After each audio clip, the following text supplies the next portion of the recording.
Hello दोस्तों, नमस्कार। Shweta blog में आप सभी का स्वागत है। कैसे हैं आप लोग? आशा करते हैं कि आप सब अच्छे होंगे। तो आप सभी को अक्षय तृतीया की ढेर सारा शुभकामना। तो आज मैं शेयर कर रही हूँ अक्षय तृतीया की वीडियो, पूजा करके दिखा रही हूँ और साथ जो है पुरानी कथा वो भी आपको सुनाऊंगी। तो अक्षय तृतीया के दिन माता लक्ष्मी और श्री हरि विष्णु का पूजा होता है। तो एक चौकी लगा लेंगे। चौकी पे लाल या पीला कोई भी कपड़ा आप आसन बिछा लीजिए। थोड़ा सा फूल या अक्षत का आसन दे करके श्री हरि विष्णु और माता लक्ष्मी का तस्वीर को बैठा लीजिए, गणपति को बैठा लीजिए। और सबसे पहले दीपक प्रज्वलित किया जाता है। तो सबसे पहले जो है दीपक जला लीजिए और उसके बाद एक अक्षय पात्र रखा जाता है जो कि नया कलश होना चाहिए और वो कलश दान किया जाता है। 2 कलश बनाया जाता है। जो एक आपको अपने घर में रखना है, उसकी मान्यता है कि उस कलश को अक्षय तृतीया पे बना करके आप रखते हैं तो पूरे साल आपके घर में किसी भी चीज़ की कमी नहीं होती है। और एक कलश जो होता है मिट्टी का वो दान किया जाता है। कलश आप कोई भी ले सकते हैं, मिट्टी का या फिर पीतल का भी ले सकते हैं, लेकिन नया होना चाहिए। ज़्यादा अच्छा मिट्टी का होता है। तो उसमें जल भर लेंगे और थोड़ा सा गुड़ और चना का दाल डाल देंगे। उसके ऊपर गेहूं रखा जाता है क्योंकि नया फसल जो होता है वो गेहूं होता है। और कोई भी सीजनेबल फल उसके ऊपर रख दीजिए, वो दान किया जाता है। फिर भाव रूपी जो है सभी देवी देवता को स्नान करवा लेंगे, चंदन डोली लगा देंगे, तिलक लगा देंगे, थोड़ा सा जो है अक्षत समर्पित कर देंगे। और इस दिन ध्यान रखना होता है कि कोई भी चीज़ आपको कटा फटा नहीं लेना है, साबुत लेना है। वो सही हो, पूरा पूरा अक्षत भी पूरा सही हो, वो ही यूज करना है। और अक्षय तृतीया के दिन खरीदारी भी किया जाता है। सोना चांदी खरीद सकते हैं या फिर आप सोना चांदी नहीं खरीद सकते हैं तो चावल, मिश्री, हल्दी इस प्रकार का चीज़ भी खरीद सकते हैं। जिस तरीके से हम धनतेरस पे खरीदारी करते हैं उसी प्रकार से अक्षय तृतीया पे भी खरीदारी किया जाता है और इसका विशेष फल प्राप्त होता है। तो हमें कुछ ना कुछ जरूर खरीदना चाहिए। लक्ष्मी से संबंधित चीज़ों का खरीदारी किया जाता है। तो हम यहाँ पे करवा लिए हैं। सभी देवी देवता को वस्त्र का भाव कर दिए हैं और फूल चढ़ा रहे हैं। फूल सबसे श्रेष्ठ जो होता है वो माता लक्ष्मी को कमल का फूल होता है। उसके बाद आप गुलाब का चढ़ा सकते हैं, गुड़हल का चढ़ा सकते हैं। मैं यहाँ पे गुलाब का चढ़ा रही हूँ और गेंदा का फूल श्री हरि विष्णु को चढ़ा रही हूँ। पीला फूल जो है श्री हरि विष्णु को चढ़ाया जाता है, उनको बहुत प्रिय होता है। और लाल गुलाब या गुड़हल माता को चढ़ाया जाता है, माता लक्ष्मी को। और साथ में तुलसी का जो मंजरी होता है या फूल कह लीजिए वो भी चढ़ाना चाहिए। श्री हरि विष्णु को, गणपति को थोड़ा सा दुर्वा घास चढ़ा दीजिए क्योंकि बुधवार का दिन है और गणपति को दुर्वा बहुत पसंद होता है, इसीलिए उन्हें दुर्वा घास जरूर चढ़ाइए। फिर हमको ना अलग अलग भोग लगाना चाहिए क्योंकि गणपति के भोग में तुलसी दल नहीं जाता है। तो सीजनेबल कोई भी फल ले सकते हैं, उसका गणपति का भोग लगा दीजिए। और श्री हरि विष्णु को सबसे प्रिय जो होता है वो चना का दाल और गुड़ होता है, तो उनको उसका भोग लगा दीजिए। और सीजनेबल फल का भी भोग लगा सकते हैं, जो भी आपके पास प्राप्त हो। मैं यहाँ पे अंगूर और आम और चीकू का भोग लगा रही हूँ।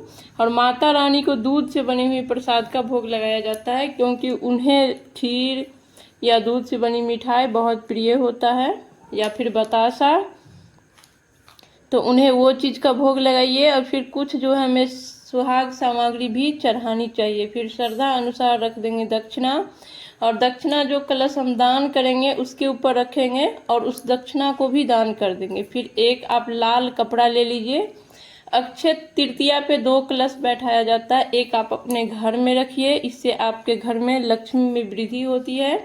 और एक जो है दान किया जाता है। जो घर में रखने का कलश होता है, जिस तरीके से हम दीपावली पे बनाते हैं लक्ष्मी धन वर्षा पोटली, उसी प्रकार से अक्षय तृतीया पे अक्षय कलश बनाया जाता है। तो एक मिट्टी का कलश ले लीजिए, ये सर्वश्रेष्ठ होता है। और लाल कपड़ा ले लीजिए नया, थोड़ा सा उसको बांधने के लिए। सबसे पहले कलश में चावल रखेंगे, फिर रख देंगे हल्दी। उसके बाद आप रख दीजिए सुपारी, 5, 7 या 2 भी आप ले सकते हैं। जो आप नया खरीद करके लाए होइएगा उस दिन उसी को रखना है। उसके बाद रख दीजिए कौड़ी, इलायची, लौंग, क्योंकि ये लौंग इलायची जो होती है वो माता को बहुत ही ज़्यादा प्रिय होता है, तो आप लौंग इलायची उसमें ज़रूर रखें, फूल वाली लौंग रखें, इस बात का ध्यान रखें।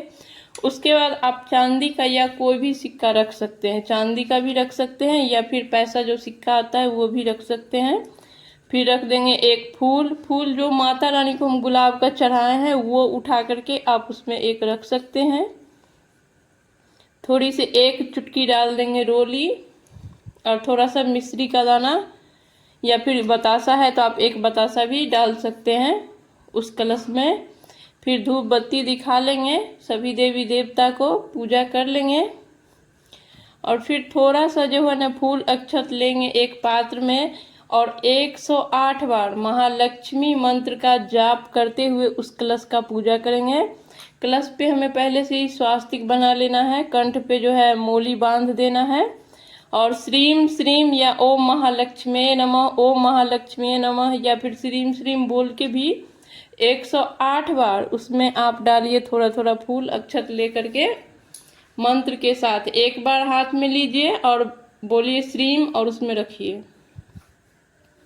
इस प्रकार से 108 बार जाप होता है। वो अक्षय तृतीया की कलश जो होती है उसका पूजा होता है और उसमें रखने के बाद उसको लाल कपड़ा से बांध करके अपने घर में रखा जाता है। मान्यता है कि इसको घर में रखने से कभी भी अन्न धन में कमी नहीं होती है, हमेशा वृद्धि बनी रहती है।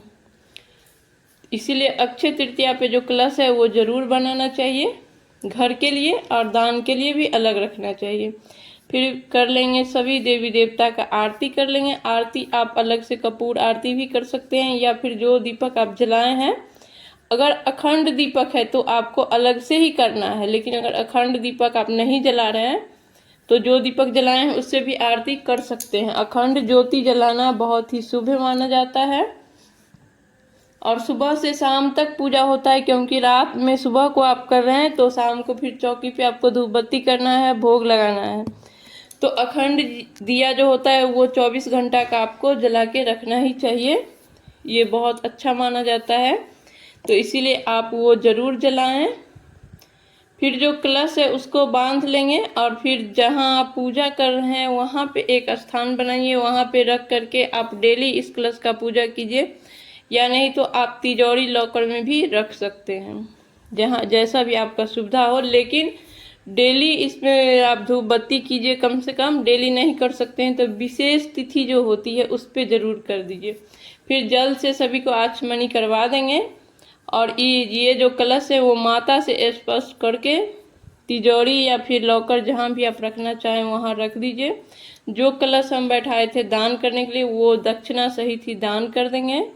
किसी को जो फल चढ़ाए थे वो प्रसाद रूपी घर में वितरण कर देंगे और जो सुहाग सामान है वो भी हम कुछ दान करेंगे, कुछ रख लेंगे। और जो चावल मिश्री आप खरीदे हैं वो आपके घर में जो चावल का भंडार है उसमें आप उसको मिक्स कर लीजिए। तो इस प्रकार से सारा जो चौकी का सामान है वो घर में यूज होगा और कुछ दान भी हो जाएगा। तो अब मैं सुना रही हूँ आपको अक्षय तृतीया की 7 कहानी। अक्षय तृतीया के दिन ही भगवान कृष्ण ने पांडवों को अक्षय कलश दिए थे, इसमें कभी भी अन्न जल की कमी नहीं होती थी। अक्षय तृतीया के दिन ही सतयुग का समाप्ति हुआ था। अक्षय तृतीया के दिन केदारनाथ बद्रीनाथ के पट खुलते हैं। अक्षय तृतीया के दिन ही सुदामा ने भगवान श्री कृष्ण से द्वारका नगरी में पहली बार मिले थे। अक्षय तृतीया के दिन ही अन्नपूर्णा माता का जन्म हुआ था। अक्षय तृतीया के दिन ही गंगा माता धरती पे अवतार हुई थी। इसी दिन जो है महाभारत की समाप्ति हुई थी। अक्षय तृतीया के दिन ही भगवान परशुराम का जन्म हुआ था। तो अक्षय तृतीया जो है अपने आप में बहुत ही विशेष है, बहुत ही अच्छा तिथि है, बहुत ही पुण्यदायी तिथि है। तो इस दिन हमें पूजा जरूर करना चाहिए अक्षय तृतीया की, स्नान दान जरूर करना चाहिए और विधि विधान से श्री हरि विष्णु और लक्ष्मी का पूजा करना चाहिए। अक्षय पात्र जो है अपने घर में बनाना चाहिए। तो आज का वीडियो यहीं पे समाप्त करते हैं। कैसा लगा आप लोग को ये वीडियो, ये कमेंट करके ज़रूर बताइएगा। वीडियो देखने के लिए बहुत बहुत धन्यवाद। फिर मिलेंगे किसी नए वीडियो के साथ, तब तक के लिए नमस्कार।